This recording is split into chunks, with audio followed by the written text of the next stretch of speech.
Good morning to student Vijaya nursing classes में आपका हार्दिक स्वागत है। आज हम F1 के कुछ बुलेट पॉइंट्स का पार्ट 2 लेके आए हैं। तो प्लीज स्टूडेंट ध्यान से ये वीडियो को देखना और लाइक और शेयर जरूर कर दीजिएगा। तो चलिए स्टूडेंट शुरू करते हैं आज का शानदार टॉपिक। तो पहला क्वेश्चन जो आपके स्क्रीन के सामने दिख रहा होगा, the gradual decrease into the bodies temperature after the death के बाद जो भी टेम्परेचर बॉडी का डिक्रीज होता है उसे क्या बोला जाता है? तो उसका मीनिंग क्या रहेगा बच्चों? एल्गोर मोर्टिस के नाम से उसे जाना जाता है। क्या बोला जाता है? Algor mortis. Second one is the discoloration that appears into the dependent area of the body after the death. अगर डेथ के बाद क्या होता है? Discoloration that appears into the dependent area of the body, उसे क्या बोला जाता है? Livor mortis. ये दोनों टर्मिनोलॉजी याद रखना। डिस्कलरेशन अगर पूछा जाए तो लिवर मोर्टिस और बॉडी टेम्परेचर पूछा जाए तो algor mortis. Next one is the glass materials and without क्या लिखा है एक बार देख लेता हूं। Okay, with cytotoxic drug are dispose in. फिर से बोल रहा हूं, glass material and without cytotoxic drugs are dispose. कहां पर डिस्पोज करेंगे? तो याद रखना बच्चों, उसे कहां पर डिस्पोजेबल कहां रखेंगे? ब्लू पिंस में करेंगे। कहां करेंगे? ब्लू पिंस में। Bangalore method is the method of, नाम सुना हुआ है? Bangalore method is the method of the waste disposable. याद रखना बच्चों, क्या है? Waste disposal. Needles and the hub should be dispose off in. जो भी नीडल्स है और जो हब पार्ट्स है उसे कहां पर डिस्पोज करेंगे? तो याद रखना पंचर प्रूफ कंटेनर में। कहां पर? Puncture proof. तो याद रखिए इसमें क्या है? एल्गोर मोर्टिस बच्चों क्या आएगा? बॉडी टेम्परेचर अगर डिक्रीज है आफ्टर द डेथ। अगर डिस्कलरेशन अगर एग्जाम में पूछा गया आफ्टर द डेथ तो उसे क्या बोलते हैं? Liver mortis. ग्लास मटेरियल को कहां पर रखेंगे? ब्लू में। बैंगलोर मेथड के इसके it is the method of the waste disposable. और नीडल और जो हब है उसे कहां पर रखेंगे? पंचर प्रूफ कंटेनर में। चलिए नेक्स्ट क्वेश्चन जो आपको दिख रहा होगा स्क्रीन के सामने, सीक्वेंस ऑफ द डॉनिंग यानी कि wearing of the PPE. PPE जब आप पहनते हो तो उसका जो सीक्वेंस है वो क्या रहेगा? Hand hygiene, gown, mask and the face protection and the last one is the gloves. Next, sequence of the doffing, dawning या डॉफिंग दोनों अलग अलग है। रिमूव ऑफ द पीपीई, उसका स्टेप क्या रहेगा? Hand hygiene must be perform after the taking off each item starting with the gloves, eyes और the face. क्या लिखा है? दोनों चीजें समझ लीजिए। जो सीक्वेंस ऑफ द डॉनिंग में क्या आएगा? पहले हैंड हाइजीन, उसके बाद गाउन, उसके बाद मास्क, उसके बाद face protection and the last one is the gloves. Hand hygiene must be perform after the taking off each item starting with the gloves, eyes और द फेस। चलिए next, highest level of the need according to the Maslow's hierarchy. जो भी highest level of the need है according to कौन से scientist? Maslow हिरेचेकी। वो कौन सी रहेगी? फिजियोलॉजिकल नीड रहेगी। क्या रहेगी बच्चों? फिजियोलॉजिकल नीड्स रहेगी। The entry and the development of the any pathogenic agent into the body is the known as the entry। और क्या होता है? development of the any pathogenic agent into the body, उसे क्या बोला जाता है? इन्फेक्शन। कोई भी जो पैथोजेनिक एजेंट है हमारे बॉडी में एंट्री करेगा और डेवलपमेंट करेगा उसे क्या बोला जाता है? Infection. Most principal method of the break infection chain, जो भी मोस्ट प्रिंसिपल मेथड है चेन इन्फेक्शन चेन को ब्रेक करने के लिए, याद रखना बच्चों, hand washing. It's a very important. Hand washing करते रहो और जो भी इन्फेक्शन है उससे बचते रहो बच्चों। चलिए देख लेते हैं। फिर भी डॉनिंग पता चल गया, पीपीई को वियरिंग करने का पहले हैंड हाइजीन कीजिए, gown, mask and face protection. अब डॉपिंग का meaning removing off the PP, उसमें क्या आएगा? Hand hygiene must be perform after the taking off each item starting with the gloves, eyes और the face. Highest level of the need according to the Maslow hierarchy में क्या आएगा? Physiological need आएगा। Entry और development करेगा कोई भी pathogenic agent, उसे क्या बोला जाता है बॉडी में? Infection. Most principal method of the break infection chain क्या आएगी बच्चों? हैंड वॉशिंग आएगी। क्या आएगी? Hand washing. चलिए नेक्स्ट क्वेश्चन आपकी स्क्रीन के सामने, endoscopic catheter are the sterilised by. याद रखिए जो भी एंडोस्कोपिक कैथेटर है उसको कैसे स्टेरिलाइज करेंगे? तो याद रखना बच्चों 2% ग्लूटाराल्डिहाइड। बहुत इंपॉर्टेंट क्वेश्चन है। And autoclave is the used for the, किसके लिए आएगा? Moist heat sterilisation. देखिए हमें सब पता है कि autoclave is used for the sterilisation, लेकिन कौन सी मेथड? तो याद रखिए बच्चों moist heat. To sterilize the surgical instruments should be kept into the boil water for, जो भी बॉइल वाटर करते हैं, ये बॉइल है, याद रखना, जो भी बॉइल वाटर करता है कितने टाइम के लिए, तो याद रखना 10 मिनट्स के लिए, कितने 10 मिनट्स के लिए। तो best method of the sterilisation of the catheter, catheter को स्टरलाइजेशन करने के लिए जो बेस्ट मेथड है वो कौन सी आएगी, radiation. Plastic syringe are the sterilised by the gamma rays, plastic की जो भी सिरिंज है उसको कैसे स्टरलाइज करेंगे, गामा रेज की मदद से करेंगे। चलिए एक बार फिर से देख लेते हैं, ध्यान से पढ़िएगा बच्चों और याद रखिएगा, अपनी नोट और कॉपी अपने साथ ही रखिए और सारी चीजें लिखते रहिए और माइंड में फोकस करते रहिए, या फिर ईयरफोन लगा के ही वीडियो को सुनते जाइए, तो आपको इजी आसानी रहेगा और ये सारी बातें आपको याद रहेगी। तो चलिए पहले एंडोस्कोपिक कैथेटर को स्टरलाइज करना है तो 2% glutaraldehyde, autoclave is the use for the most sterilisation, sterilise the surgical instrument should be kept in the boiled water, कितने टाइम के लिए, 10 minute. The best method of the sterilisation catheter are the radiation, और the plastic syringe को हम कैसे sterilise करेंगे, gamma rays की मदद से। चलिए बच्चों नेक्स्ट, अगला क्वेश्चन जो आपकी स्क्रीन के सामने, which comfort device is the used to prevent the food drop, food drop तो बचने के लिए हमें कौन सी कंफर्ट डिवाइस यूज करेंगे, तो याद रखें सीधा सा आंसर कौन सा आएगा, food drop. Lead poisoning is the also known as the, जो लीड पॉइजनिंग है उसका नाम क्या रहेगा, प्लम्बिज्म, क्या रहेगा बच्चों, प्लम्बिज्म रहेगा, वो भी याद रखना। शुगर कैन, ये अभी ईएसआई से एग्जाम में पूछा गया है बच्चों, क्वेश्चन आपको पता है, ईएसआई की जो 7 जुलाई को एग्जाम हुई थी 2024 में, उसमें एक क्वेश्चन आ गया, sugar cane dust causes the which disease, तो याद रखना बच्चों, बागासोसिस, क्या रहेगा, bagassosis. In which type of the solution fluid shift from the tissue to the blood, ऐसा कौन सा सॉल्यूशन है वो क्या होता है, शिफ्ट रहेगा फ्रॉम टिश्यू टू ब्लड, यानी कि उससे क्या बोलते हैं, hypertonic fluid. Separation of the infected patient from the non-infected person to prevent the transmission of the disease is the known as, यानी कि separation रहेगा of the infected patient from non-infected person to prevent the transmission of the disease, तो क्या बोला जाता है, isolation, isolation में रखते हैं ना वो। तो चलिए फिर से एक बार देख लेते हैं ये सारे क्वेश्चन। कंफर्ट डिवाइस कौन सी यूज करेंगे फूड ड्रॉप को प्रिवेंट करने के लिए, फूड ड्रॉप। लीड पॉइजनिंग का दूसरा नाम बताइए, प्लम्बिज्म। शुगर कैन की वजह से होने वाला डिसीज का नाम बताइए, बागासोसिस। कौन सा टाइप के सॉल्यूशन में फ्लूइड शिफ्ट रहता है, for tissue to blood, hypertonic. Separation अगर infected patient from the non infected person to prevent the transmission of disease से बचाने के लिए क्या बोला जाता है उसको, आइसोलेशन, क्या बोला जाता है बच्चों, आइसोलेशन। चलिए अब नेक्स्ट क्वेश्चन आपकी स्क्रीन के सामने, world health hygiene day is the observe, ये क्वेश्चन बहुत इंपॉर्टेंट है। वर्ल्ड हेल्थ हाइजीन डे भी आता है, ऑब्जर्व किया जाता है every year on the 5th में, याद रखना कौन से में, 5th में।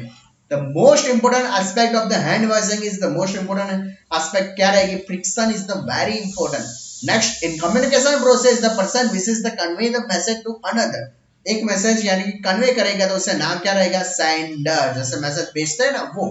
Which of the drug of the choice for the treatment of the enuresis, बहुत इंपॉर्टेंट क्वेश्चन है, इमीप्रेमाइन, कौन सी ड्रग आएगी, इमीप्रेमाइन, बहुत याद इंपॉर्टेंट है। Causative organism of the syphilis, syphilis का कॉजेटिव ऑर्गेनिज्म का नाम बताइए, treponema pallidum, it is the spirochete bacteria, कौन सी आएगी, treponema pallidum is the spirochete bacteria. चलिए देख लेते हैं वन बाय वन फिर से। वर्ल्ड हेल्थ हाइजीन डे क्या रहता है, कौन से डे पे ऑब्जर्व करेंगे, मई की 5वीं डेट में। The most important aspect of the hand washing क्या रहेगा, फ्रिक्शन रहेगा। कम्युनिकेशन प्रोसेस क्या है, person wishes the convey the message to another, क्या रहेगा, sender. Which of the drug of the choice for the treatment of the enuresis, यानी कि एन्यूरोसिस के ट्रीटमेंट के ड्रग ऑफ चॉइस का नाम बताइए, इमीप्रेमाइन, क्या रहेगा, imipramine. Causative organism of the syphilis, syphilis का कॉजेटिव ऑर्गेनिज्म क्या रहेगा, treponema pallidum, it is the spirochete bacteria, क्या रहेगा, स्पाइरोचैट बैक्टीरिया। चलिए नेक्स्ट क्वेश्चन आपकी स्क्रीन के सामने, स्क्रब टाइफस, ये बहुत इंपॉर्टेंट है। Scrub typhus also known as the bust typhus is a disease, ये डिजीज है बच्चों और वो बैक्टीरिया की वजह से होता है, और बैक्टीरिया का नाम बहुत पूछा गया है, ओरिएंटिया ट्यूस्यूटोगमासी, ये नाम थोड़ा अटपटा है, ओरिएंटा ट्यूस्यूटोगेमुसी, ये बात याद रखना, ये बैक्टीरिया का नाम है, उसकी वजह से क्या रहता है, स्क्रब टाइफस होने की कंडीशन होती है। Heparinase injection is the use for, याद रखना बच्चों कौन सा है, हिपेनेस इंजेक्शन, हिपेरनेस इंजेक्शन किसके लिए यूज करेंगे, लीवर डिसीज, और लीवर डिसीज में कौन से, लीवर सिरोसिस, हेपेटाइटिस और जॉन्डिस के लिए। चलिए next, lack of the oxygen in the tissue, oxygen की कमी को क्या बोले जाते हैं, इजी क्वेश्चन है, hypoxia. Bluish discolouration of the skin due to the lack of the oxygen, उसे क्या बोला जाता है? साइनोसिस। ब्लूइश कलरेशन हो तो साइनोसिस। यूजुअल सॉल्यूशन में क्या रहता है, कौन सा कंटेंट रहेगा बच्चों? Boric acid and the bleaching powder. क्या रहेगा बच्चों? Boric acid and the bleaching powder. चलिए वन बाय वन फिर से हम डिस्कशन कर लेते हैं। प्लीज अगर आपको मेरा वीडियो पसंद आया है तो लाइक कर दीजिए, कमेंट कर दीजिए और सब्सक्राइब मेरे चैनल को करना मत भूलिएगा। स्क्रब टाइफिस या फिर उससे क्या बोला जाता है? बस्ट टाइफिस किसकी वजह से होता है? ओरिंडिया टुस्मोगोमासी। हेपेराइन्स इंजेक्शन किसके लिए? Liver disease. और लिवर डिसीज में कौन सा है? लिवर सिरोसिस, हेपेटाइटिस और the last one is the jaundice. Lack of oxygen in the tissue, tissue में ऑक्सीजन की कमी की वजह से क्या होता है? Hypoxia. Bluish discolouration of the skin देखने को मिलता है, उसका क्या बोला जाता है? साइनोसिस। यूजुअल सॉल्यूशन का कंटेंट में क्या रहेगा? बोरिक एसिड और the last one is the bleaching powder. चलिए नेक्स्ट क्वेश्चन आपके स्क्रीन के सामने। Which is the common drug used during the anaphylactic shock? Anaphylactic shock के में कौन सी ड्रग यूज करेंगे? एपिनेफ्रिन यूज करेंगे या फिर ADR drug, adrenaline. Next, complementary feeding should be started up to, कब से स्टार्ट करेंगे? आफ्टर द 6th मंथ से स्टार्ट करेंगे। क्या करेंगे? 6 मंथ से। The newborn baby passes the meconium, कितने आवर्स में मेकोनियम पास आउट करेगा? 24 hours. Florence Nightingale is the also known as the lady with the lamp. Florence Nightingale का दूसरा नाम क्या है? Lady with the lamp. In India every year national Florence Nightingale award given on, every year national Florence Nightingale award given on the कौन से date पे? 12th में। ये तो आपको सबको पता होगा। चलिए एक बार फिर से देख लेते हैं। which is the most common drug during the anaphylactic shock? तो याद रखना बच्चों, एपिनेफ्रिन। कॉम्प्लीमेंट्री फीडिंग कब से स्टार्ट करेंगे? After the 6 month. शुरुआत की जो 6 मंथ है उसे क्या बोला जाता है बच्चों? Exclusive breast feeding. The newborn baby passes the meconium within the कितने आवर्स में? 24 आवर्स में। Florence Nightingale is the also known as the, उसका दूसरा नाम बताइए? Lady with the lamp. In India every year national Florence Nightingale award given on the 12th में। कौन से आएगा? 12th में। चलिए next. The National Florence Nightingale Award consists of the case award ₹50,000 plus a certificate and a medal। याद रखना, ऐसा award नहीं देते, अवार्ड के साथ साथ में क्या देते हैं? कुछ अमाउंट भी देते हैं। कितनी अमाउंट देंगे? 50,000 भी देंगे, उसके साथ एक मेडल भी देंगे उसको। तो याद रखना बच्चों, ऐसा ये अवार्ड में क्या देते हैं। Next, in India where was the establish the first school of the nursing? India में कौन सी एस्टैब्लिश हुई थी first school of the nursing? कहाँ पे? मद्रास में। याद रखना बच्चों, कहाँ पर? मद्रास में। The first nursing school for the woman was started at the Kanpur St. Catherine's Hospital by Dr. Alice Marvel। बहुत क्वेश्चन पूछा गया है। फर्स्ट जो नर्सिंग स्कूल हुई थी जो वुमन के लिए, वो कहां पर स्टार्ट हुई थी? कानपुर के सेंट कैथरीन हॉस्पिटल में। और वो किसके द्वारा हुई थी? तो डॉक्टर एलिस मार्वेल के। Next, how many anatomical abdominal regions? पता ही होगा सबको, 9। Fasting RBC value is the 110 to 115. It's indicate to pre-diabetics। उसे क्या बोला जाता है? Pre-diabetics बोला जाता है। तो चलिए फिर से समझ लेते हैं। नेशनल फ्लोरेंस नाइटिंगेल जो अवार्ड है उसमें क्या रहता है? कैश अवार्ड 50,000 का, प्लस उसमें क्या मिलेगा? सर्टिफिकेट और मेडल। इंडिया में सबसे पहले स्कूल ऑफ नर्सिंग कहां पर हुई थी? तो मद्रास में। तो फर्स्ट नर्सिंग स्कूल जो वुमन के लिए थी वो कहां पर स्टार्ट हुई? कानपुर के सेंट कैथरीन हॉस्पिटल में। उसका किसने की? तो डॉक्टर एलिस मार्वेल ने। How many anatomical abdominal regions are there? कितने रहेंगे एब्डोमिनल के रीजन्स? 9 रहेंगे। Fasting RBC value is the 110 to 115 is indicate the pre diabetics. चलिए नेक्स्ट क्वेश्चन आपके स्क्रीन के सामने। Fasting RBS value is the 110, अभी मैंने बता दिया, फिर से आ गया। चलिए next, normal pH of the amniotic fluid above the 6.5। Which rule used to calculate the gestational age of the pregnant lady? अब सबको पता होगा, नेगल्स रूल्स। कौन सा आएगा? Naegele's rules. Most common site of the ectopic pregnancy सबको पता होगा, एम्प्यूला। कौन सी आएगी? Ampulla. According to the WHO, severe PEM describe the mid upper arm circumference is the less than 1.11.5 से अगर कम है तो इजीली इंडिकेट द क्या कहेंगे बच्चों उसको? PEM यानी कि प्रोटीन एनर्जी माल न्यूट्रिशन। तो देखिए, fasting RBC have the value, वो तो मैंने सिखा दिया। Normal pH of the amniotic fluid above the 6.5। कौन सा रूल यूज करेंगे गेस्टेशनल एज को काउंट करने के लिए बच्चों? Naegele's rule. Most common site of the ectopic pregnancy कौन सी रहेगी? Ampulla. According to the WHO जो सीवियर पीएम है वो डिस्क्राइब कब करेंगे? If the mid upper arm circumference less than 1.5 centimetre. चलिए नेक्स्ट आगे क्या question. Copper D 380 AG IOD how long effective, कब तक इफेक्टिव रहेगी? 10 सालों तक। बहुत क्वेश्चन है इसका। Next, byssinosis is the occupational disease which is caused by the exposure of, क्या आएगा? Cotton dust and the flax fibre. दो क्वेश्चन मैंने पढ़े लिए, उसमें आगे भी आएगा। नर्सिंग में be defined as the diagnosis and the treatment of the immune responses to the health and the illness. The definition of the nursing was given by the American nurses association. बहुत exam में होते, I think आप first year में होंगे तब भी ये आपने तैयार की ही होगी। नेक्स्ट, इन एवरी स्टेट के जो एग्जामिनेशन होते हैं जीएनएम के, वो कहां से कंडक्ट करवाया जाता है? स्टेट नर्सिंग, जो भी स्टेट नर्सिंग काउंसिल है वो उसका करवाता है। Which nursing theorist believe the most patient are the capable of the performing the self care? ऐसी कौन सी जो थियरी उसमें पढ़ाया गया है कि जो भी जितने भी पेशेंट है वो are the capable for the performing the self care. तो याद रखना बच्चों, डोरथीमा ओरम्स थियरी। कौन सी थियरी बच्चों? ओरम्स थियरी। चलिए फिर से हम एक बार रिवाइज कर लेते हैं सारे question. Copper D380 AG is the कब तक इफेक्टिव? 10 ईयर। बायसोनिस क्या है? It is the occupational disease, उसमें क्या रहेगा? Caused by the exposure of the, क्या रहेगा? Cotton dust and the flax fibre. Nursing में भी defined as the diagnosis and the treatment of the human responses to the health and the illness. It is the definition is the given by the American nurses association. In every state the examination of the GNM यानी कि general nursing midwifery courses are the conduct by the, कौन conduct करता है? तो जो भी state रहता है यानी कि state nursing council. Which nursing theories believe the most patients are the capable of the performing the self care? Orams theory। कौन सी आएगी बच्चों? Orams theory। चलिए नेक्स्ट क्वेश्चन। पगेट्स यानी कि जो उसके स्टेज दिखाई दे, उसमें stage of the cognitive development for the 7 to 11 year, उसका क्या होता है? तो याद रखना बच्चों, concrete operational theory. Who developed the moral therapy? तो याद रखना बच्चों, मोरल थेरापी किसने दी? तो याद रखें फिलिपाइन ने दी, फिलिपाइन ने। सेल्फ केयर डेफिशिएंट थेरापी किसने दी? तो याद रखना ओरम्स ने। क्या दी? ओरम्स ने। The international council of the nurses headquarter कहां पर रहता है? जिनेवा यानी कि स्विट्जरलैंड में रहता है, Switzerland. Who has the developed the theory of the emotional development? Eric Erikson की जो थियरी थी वो क्या थी? इमोशनल डेवलपमेंट थी। क्या थी बच्चों? Emotional development. चलिए फिर से एक बार पढ़ लेते हैं। पगेट स्टेज कौन से यानी कि 7 से 11 के जो बच्चे के हो, उसमें क्या नाम बताया गया? Concrete operational. Who develop the moral theory? Philippine.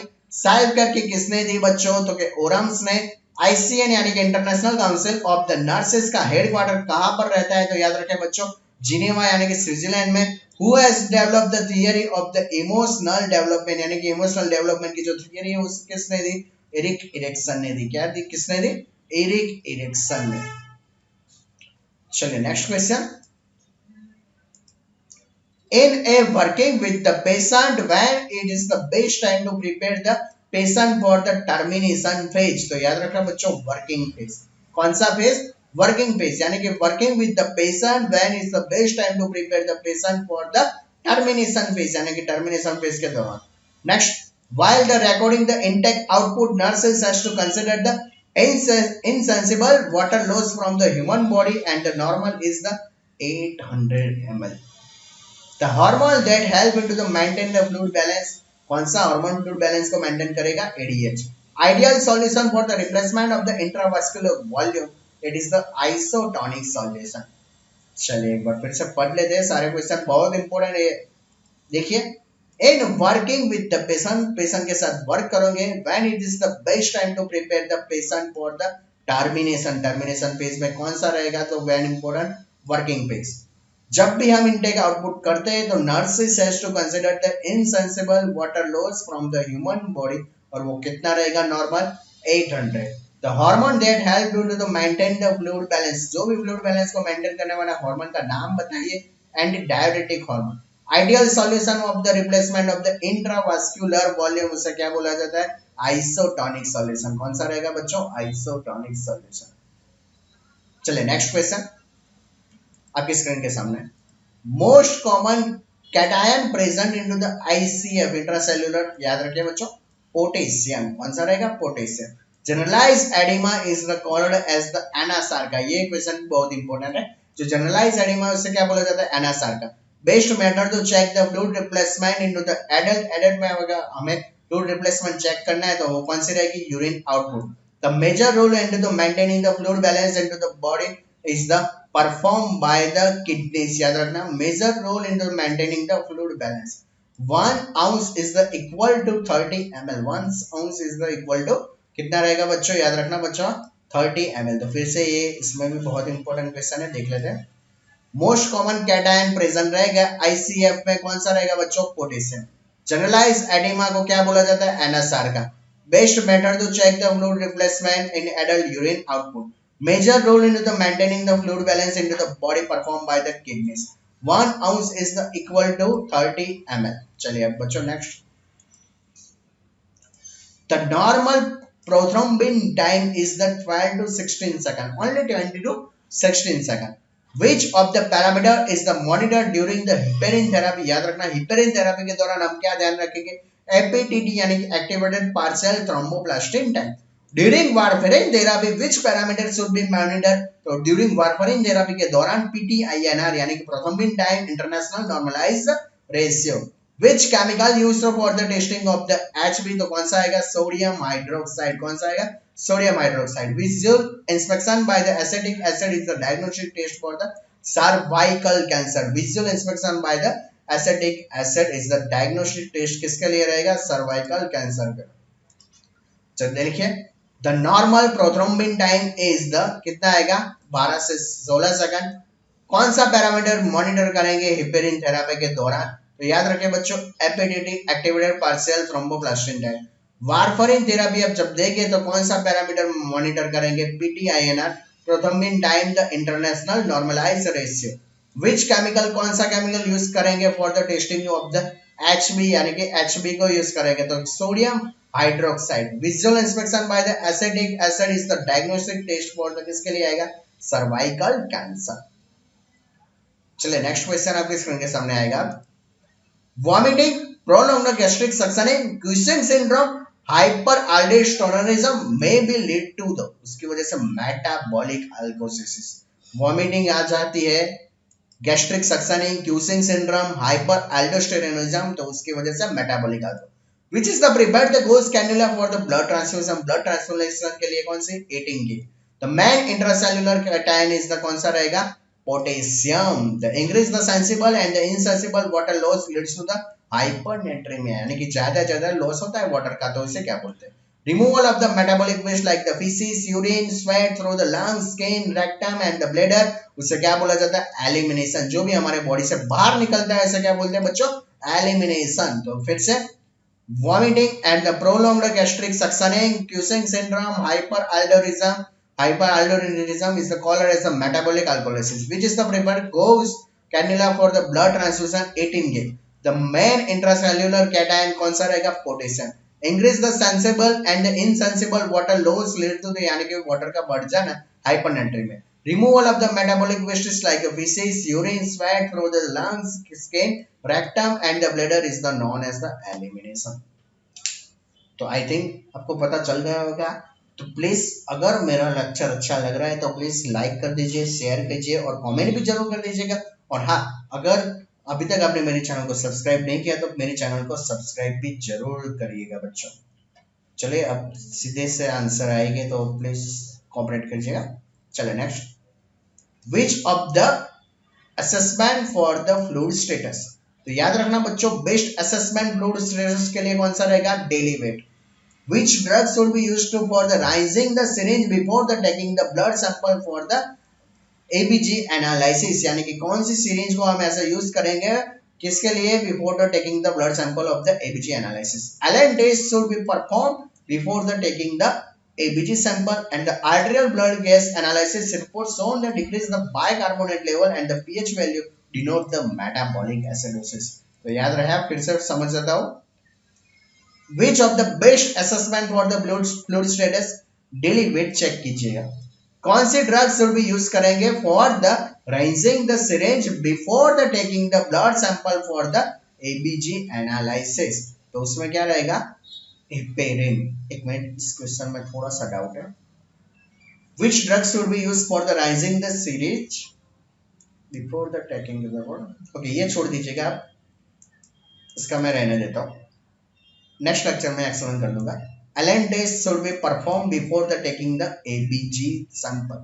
Next, arterial blood gas analysis report the sound that decrease the bicarbonate level and the pH, यानी pH वैल्यू और तो क्या रहेगा, डिक्रीज द बाइकार्बोनेट लेवल। तो इससे क्या बोला जाता है, मेटाबॉलिक एसिडोसिस बोला जाता है। क्या बोला जाता है, मेटाबॉलिक एसिडोसिस। चलिए आगे का question. In a fever which type of the acid balance imbalance. Fever में कौन सा इनबैलेंस रहेगा, तो याद रखिए बच्चों का respiratory alkalosis. Prolonged nasogastric suctioning में भी ज्यादा लंबे टाइम तक अगर नेसोगैस्ट्रिक सक्शनिंग करेंगे तो रेस्पिरेटरी अल्कोलोसिस हो गया। The number of the amino acid present into the insulin, insulin में कितने प्रेजेंट रहेंगे, याद रखना बच्चों 51। The number of the amino acid present into the oxidation कितना रहेंगे, 9 रहेंगे। Below the skin which injection is the injected, below the skin हमें कौन सा इंजेक्शन करते हैं, तो याद रखिएगा बच्चों सबक्यूटेनियस। क्या रहेगा, सबक्यूटेनियस। तो फिर से एक बार देख लेते हैं। फीवर में which type of the acid balance देखने को मिलेगा, तो याद रखिए बच्चों कौन सा आएगा, respiratory alkalosis. Prolonged nasogastric suctioning की वजह से क्या होगा, respiratory alkalosis. The number of the amino acid present रहेंगे इंसुलिन में 51। The number of the amino acid present रहेंगे ऑक्सीटोसिन में 9 रहेंगे। Below the skin which injection is the injected, तो याद रखिएगा बच्चों क्या रहेगा, सबक्यूटेनियस। क्या रहेगा, सबक्यूटेनियस। चलिए next. Okay, what is the meaning of the PRN in medication administration. PRN का मीनिंग क्या, व्हेन रिक्वायर्ड, जब जरूरत होगी तब हम देंगे। The most rapid absorption of the insulin, insulin का सबसे ज्यादा एब्जॉर्प्शन कहां पर रहेगा, तो याद रखिएगा बच्चों एब्डोमेन में। कहां पर, एब्डोमेन में। Best method of the installation of the ear drop into the infant is to pull ear, कहां पर कैसे करेंगे, डाउनवर्ड पहले, यानी कि कान की जो बूट रहती है नीचे की तरफ डाउनवर्ड करेंगे और उसके बाद पीछे की तरफ खींचेंगे उन द इन्फेंट के अंदर। नॉर्मल सीरम सोडियम लेवल बहुत एग्जाम में पूछा गया है, 135 से लेके 145 एमक्यू पर एल। और normal range of the potassium into the plasma कितनी रहेगी, 3.8 से लेके 5.1 एमक्यू पर लीटर। चलिए फिर से देख ले रहे। पीआरएन का मीनिंग बच्चों पता चला क्या रहेगा, when is the required the most rapid absorption of the insulin. Absorption होता है इंसुलिन का कहां पर होगा, तो एब्डोमिनल में होगा। Best method of the installation of the ear drop into the infant is to pull to ear, यानी कि ईयर को कहां करेंगे, पहले डाउनवर्ड और दूसरे बार क्या करेंगे, backward. Normal serum sodium level कितना रहेगा, 135 से लेके 145। और normal range of the potassium into the plasma कितना रहेगा, 3.8 से 5.1 एमक्यू पर लीटर। चलिए next question. Amount of the sodium required per day by body, body में कितने सोडियम की जरूरत पड़ेगी, 2000 mg per day. Colour coding of the nitrous oxide cylinder कितना रहेगा, कैसा रहेगा, ब्लू रहेगा। The oxygen cylinder colour code in India, oxygen cylinder का जो कलर रहता है वो इंडिया में कौन सा रहेगा, black body and the white shoulder. The nurse must know the most accurate oxygen delivery system available is the, कौन सा रहेगा most accurate, venturi mask. Best method of the oxygen administration to a burn patient, कौन सा रहेगा, Burns patient के लिए जो oxygen देते हैं वो कैसे देंगे, ऑक्सीजन टैंक। याद रखना बच्चों बहुत इंपॉर्टेंट क्वेश्चन है, मैं जो भी सिखा रहा हूँ आई होप जो आने वाली जो एससीपीजी एग्जाम है इसमें से ये क्वेश्चन सारे आ जाए।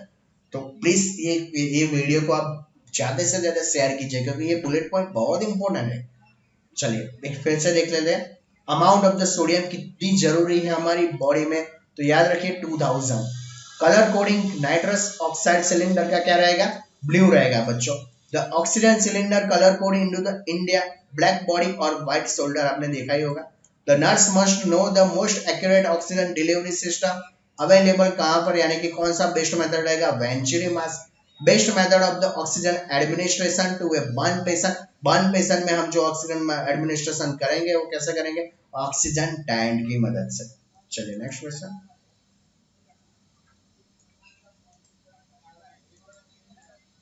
The most common complication intravenous therapy, IV की मोस्ट कॉमन कॉम्प्लिकेशन आप सबको पता होंगे, infiltration. The choice of the IV fluid into the burn patient में हमें कौन सा आईवी फ्लूइड स्टार्ट करना चाहिए? रिंगर सिलेक्टेड यानी कि RM. A child suffering from the nose bleeding epistaxis हो रहा है तो उसे कौन सी पोजीशन में रखेंगे? लीनिंग फॉरवर्ड सिटिंग पोजीशन यानी कि आगे की ओर झुक के। Next, which position is given to newborn with the meningomyelocele at the lumbosacral area यानी कि जो भी पेशेंट को लंबोसैक्रल एरिया में मेनिंजोमाइलोसिल हुआ है इसे कौन सी पोजीशन देंगे? Prone position. Patient recovering from the general anaesthesia should be position at the supine with the head turn into the, कौन सी साइड रखेंगे? हेड को एक साइड में हम टर्न करके रखेंगे और द सुपाइन रखेंगे। तो फिर से समझा लेता हूँ, ये बहुत इंपॉर्टेंट है, ध्यान से रखिए बच्चों, रिमाइंड करना पड़ेगा ये सारे question. Most common complication IV पता चली क्या है? Infiltration. The choice of the IV fluid into the burn patient, Ringer lactate. Child suffering from the nose bleeding should be held into the, कौन सी पोजीशन में हेल्ड रखेंगे? Leaning forward sitting position. Which position is the given to the newborn with the meningomyelocele at the lumbosacral area? तो याद रखिएगा lumbosacral area में अगर क्या है मेनिंजोमाइलोसिल है तो कौन सी पोजीशन? Prone position. Patient recovering from the general anaesthesia, जब भी पेशेंट को जनरल एनेस्थेसिया के बाद हम कौन सी पोजीशन देंगे? याद रखना बच्चों, सुपाइन पोजीशन देंगे, लेकिन हेड को कहां पर करेंगे? Turn into the one side, एक साइड उसको हेड को हम टर्न कर देंगे। चलिए next, the best suitable position for the ET tube. Endotracheal intubation में सुपाइन ही रखेंगे, लेकिन नेक को एक्सटेंशन, उसे कौन सी पोजीशन बोला जाता है? Sniffing position. Which is the most reliable method for the collection of the urine? कौन सा रहेगा? Mid stream urine. कौन सा रहेगा बच्चों? मिड स्ट्रीम यूरिन यानी कि बीच वाला। तो एक बार फिर से देख लेते हैं, जो बेस्ट सुटेबल पोजीशन है ईटी ट्यूब के लिए, सुपाइन तो रखेंगे पेशेंट को, लेकिन नेक को क्या रहेंगे? एक्सटेंशन यानी कि कौन सी पोजीशन? Sleeping position. Which is the most reliable method for the collection of the urine? तो कौन सा रहेगा? Mid stream urine. तो आई होप बच्चों आज के लेक्चर में मैंने जितने भी पढ़ा है वो एफओएन के जो भी बुलेट पॉइंट है मैंने कंप्लीट करवा दिए। अगर आपको दूसरे कोई भी सब्जेक्ट का चाहिए तो प्लीज मुझे कमेंट में जरूर बोलिएगा। तो आपकी एग्जाम 15 को है, आज तो 12 डेट हो चुके, तो मैं 2 दिनों में मैक्सिमम आपको जो भी कंटेंट चाहिए, जो भी बुलेट पॉइंट, जो भी सब्जेक्ट के चाहिए, तो मैं आपके लिए जरूर से लेके आऊंगा। तब तक के लिए बच्चों थैंक यू ऑल स्टूडेंट, मिलते हैं अगले लेक्चर में। Please like, share and comment and subscribe my channel. Thank you all student.